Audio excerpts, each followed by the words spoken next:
Mga igsoon, mayong buntag kanino tanan.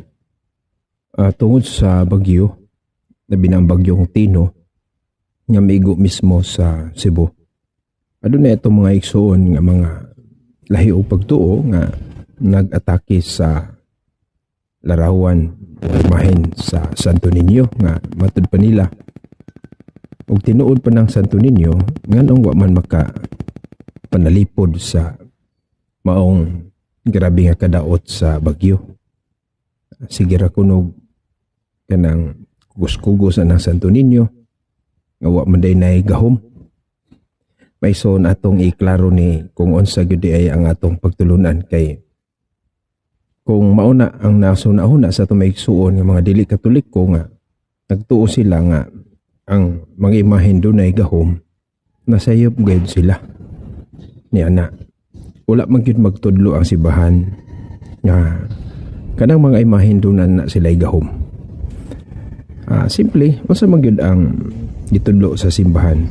Okay?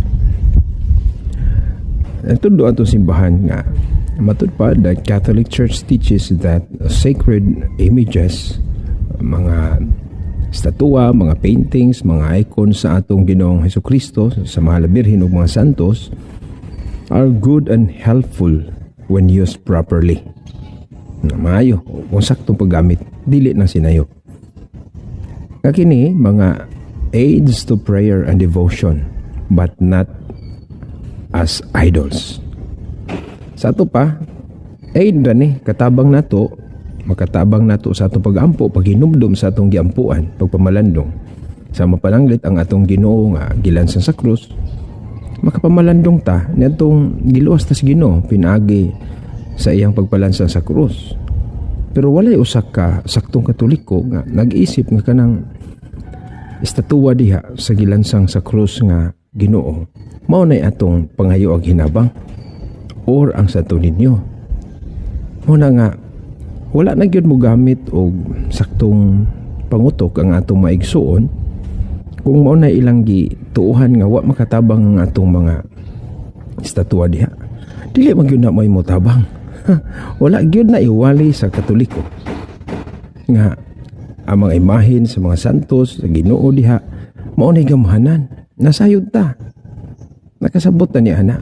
Ang atong ihatag nila mo ang veneration, ang pagtahod nila tungod kay ato silang gihimo nga representasyon sa tinuod nga gilarawanan. Ug dili gyud na matawag nga idols o Dios-Dios kay matud pa ni San Pablo sa 1 Corinto 8:4, ang Dios-Dios nagrepresentar sa butang dili tinuod. So walay representation ang simbahang Katoliko alang sa butang nga wala o dili tinuod. Na naamang yung Ginoo nga nagpakatao, nagpalansang sa krus. So doon na tayo imahin alang niya o sa uban pang mga santos. Muna nga wala tay doktrina nga ang mga larawan, ang mga ribulto diha mo na gamhanan. So kung doon na nagtuo ni atake nga wala na makatabang, nasayop ka sa imong pagtuo. Wala may magtudlo nga ang mga imahen diha doon na sila'y gahom. Pero amo ka nang gitahod, among girespetuhan tungod kay amo ka ng representation sa balaan nga among pahinungdan ni anang maong imahen.